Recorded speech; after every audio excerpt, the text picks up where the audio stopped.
on est déjà au mot de la mairesse. Alors, je vais partager avec vous quelques nouvelles. Premièrement, il y a eu les fêtes de Saint-Lambert les 22, 23 et 24 août. Et je veux dire un grand merci aux citoyens qui ont participé, aux nouveaux résidents qui sont venus à l'accueil qu'on leur a organisé le dimanche matin pendant les fêtes de Saint-Lambert. Je veux dire merci aux commerçants qui ont vraiment participé en nombre plus grand que jamais. Je ne sais pas si vous avez remarqué, mais il y avait encore plus de kiosques cette année que les dernières années. Et je veux surtout dire un grand merci aux équipes de la Ville de Saint-Lambert parce que c'est eux qui travaillent à l'organisation des fêtes de Saint-Lambert. C'est un travail de longue haleine sur plusieurs mois à trouver des commanditaires, à trouver des activités qui vont convenir aux citoyens de tous les âges. Et franchement, ça a été un grand succès cette année si je me fie aux commentaires récoltés auprès des citoyens, de la part des citoyens et des commerçants.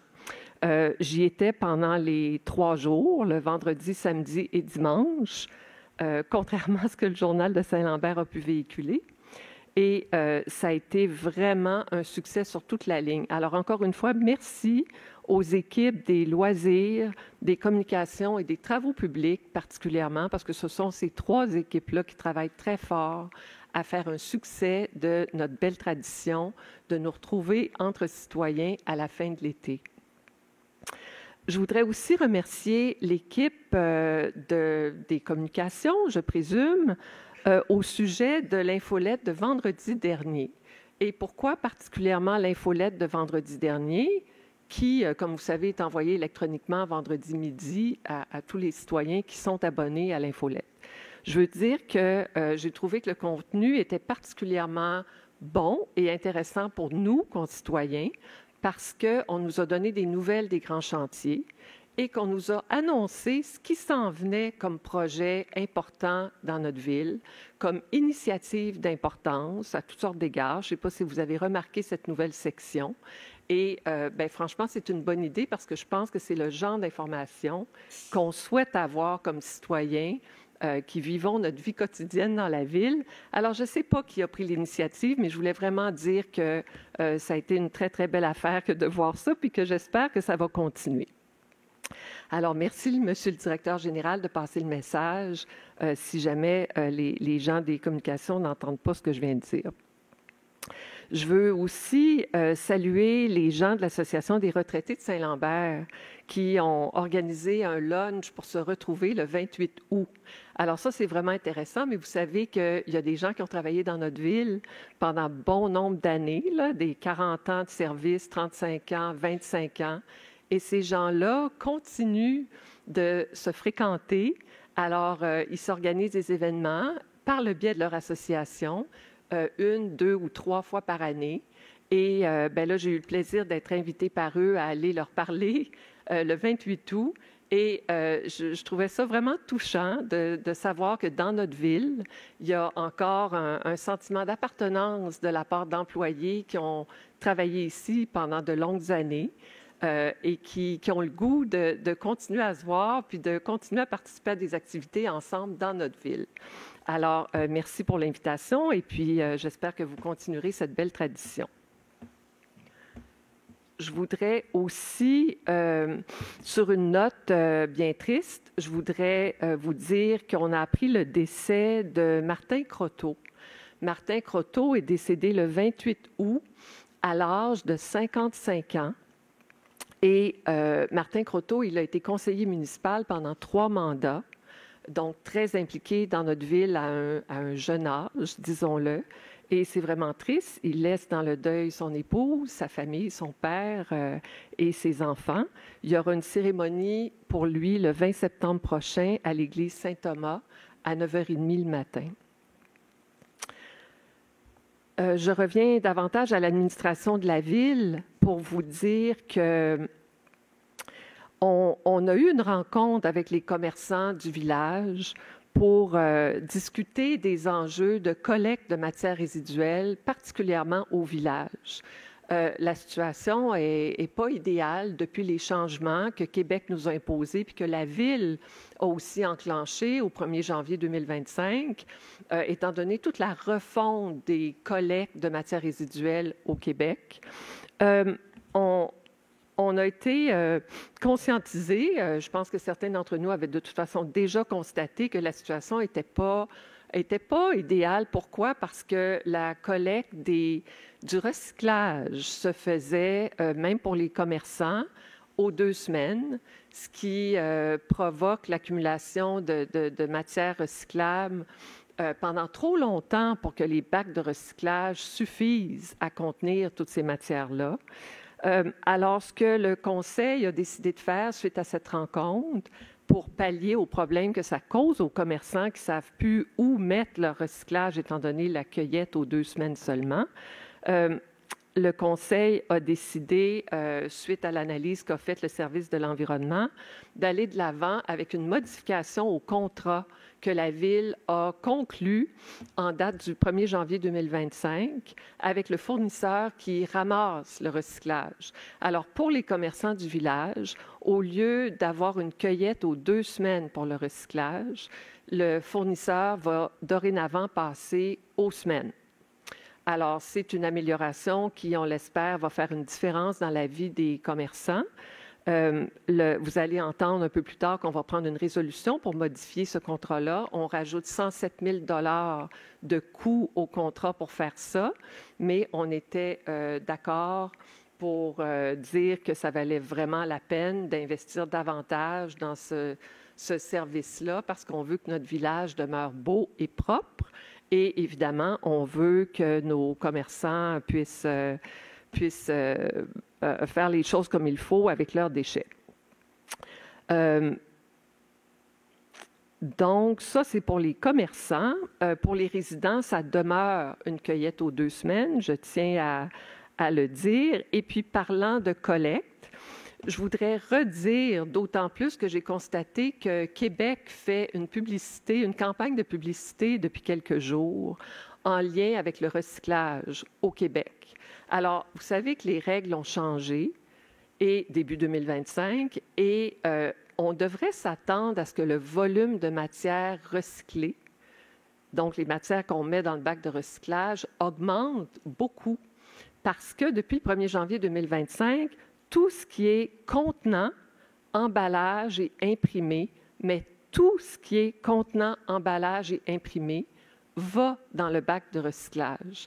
Et puis, il y a des citoyens il y a bien des gens là, qui ne sont pas au courant de ça, puis qui ne mettent pas tout ce qui est maintenant possible de mettre dans le bac de recyclage. Alors, je vous encourage à ne pas vous gêner quand il s'agit de ces 3 types de produits-là, contenant, emballage, imprimé. Tout va dans le bac de recyclage. Merci d'avance, ça va aider à diminuer la quantité de déchets réels, déchets ultimes, qui vont dans la poubelle. Je veux aussi dire que le projet de la rue Notre-Dame, c'est-à-dire le grand projet de 91 appartements, je pense que c'est 71 logements, finalement. Alors ça, c'est le grand projet qu'on a vu évoluer depuis quelques mois. Il y a eu des consultations organisées par le promoteur 2 fois. Alors, ce projet-là se trouve à l'ordre du jour dans les plans d'implantation qui vont être approuvés par le Conseil en fin de réunion. Et je voulais le mentionner parce que le projet de la rue Notre-Dame, c'est un PIIA, finalement, comme les autres, sauf qu'on est bien conscient que d'un point de vue de l'acceptabilité sociale, c'est un projet vraiment important. Et puis, je voulais attirer votre attention là-dessus, que c'est ce soir que le projet qui a été modifié encore une fois dans les 2 derniers mois, que le projet va être soumis au Conseil pour approbation. Et d'ailleurs, je pense que, Monsieur le directeur général, vous avez préparé des rendus pour être sûr que les rendus de la dernière version sont visibles pour nos concitoyens. C'est bien ça? Parfait. Merci beaucoup. Finalement, je voudrais parler du Journal de Saint-Lambert de façon générale. So the last few public meetings of council, I talked about the Journal of St. Lambert outlining and explaining in detail which fact, which information was wrong, was incorrect, was falsely reported. This time, I'll simply say that looking back at the last editions over the past year, and mainly over the past weeks of the St. Lambert Journal, the journal has proven to be a one-sided propaganda tool. That's what it is. It's propaganda. And it's very sad that it's the way that some people in St. Lambert read about what apparently goes on in the city. So it's a propaganda outlet. It carries incorrect facts. It carries defamation. And it's basically, Madame, est-ce que vous pouvez attendre? C'est correct, là? Madame, attendez, j'y viens, là, un instant, j'y viens, là. Je peux parler anglais à nos concitoyens anglais. Madame, est-ce que vous pouvez vous calmer un peu, là? Non. Ben alors, quittez la salle. Non. Ben, taisez-vous. Non. Oh, d'accord. So, as I was saying, it's basically everything. Oh, yes. So what I just described, the incorrect facts, the propaganda, the defamation, it's basically everything the journal was condemned for a few years ago when the Superior Court condemned the journal for defamation after the city of St. Lambert sued the journal. It was then condemned at damages for $130,000, and the journal avoided paying those damages, and those damages are still due to the city of St. Lambert. So I'm often asked, why don't you reply to all the fallacies that the journal publishes? Well, I have to explain that the owner of the journal made it clear to me in the past year that if I were to publish a letter to contradict, to explain, to justify what the incorrect facts are about, that the journal would send an invoice to the city of St. Lambert. So whereas some elected officials have free space in the journal and have had free space for more than a year, if another elected official wants to state the facts correctly, then you guys and we would have to pay using our taxes. Anyway, the conclusion is that I know, knowing St. Lambert fellow citizens very well now, that our people are clever. Our people recognize the bias, the lies, the exaggerations, the twists, and the distortion in reality, and they know that the journal is not a good source of information. Alors, ce que je raconte, c'est que le Journal de Saint-Lambert, de façon générale, est un outil de propagande biaisé qui établit des faits qui sont incorrects, qui fait de la diffamation. Et finalement, c'est un journal qui continue à faire ce pourquoi il a été condamné par la Cour supérieure il y a plusieurs années, quand la ville de Saint-Lambert l'a poursuivi pour diffamation. Alors, la Cour supérieure, à ce moment-là, avait condamné le journal à des dommages de 130 000 payables à la ville de Saint-Lambert, ce que le propriétaire du journal n'a jamais fait.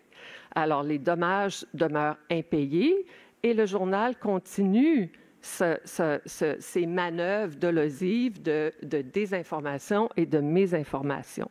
On me demande souvent, mais pourquoi est-ce que vous ne publiez pas une réponse face aux faits incorrects et aux mensonges qui sont véhiculés dans le journal?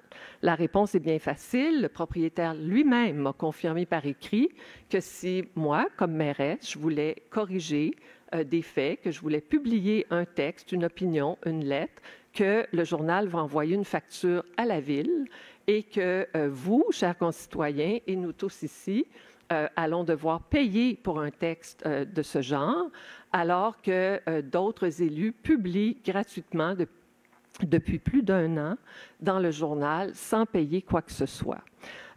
En conclusion, toutefois, ce sont les Lambertois que je connais bien maintenant dont je suis sûre qu'ils savent lire entre les lignes. Et je fais la précision ici ce soir, mais je sais que les Lambertois sont intelligents, qu'ils sont perspicaces et qu'ils voient très bien comment gros le modus operandi du journal est. Et je sais qu'ils sont capables de faire la différence entre les exagérations, les mensonges, les biais, la distorsion de la réalité, et qu'ils ont compris que le journal n'est pas une bonne source d'information.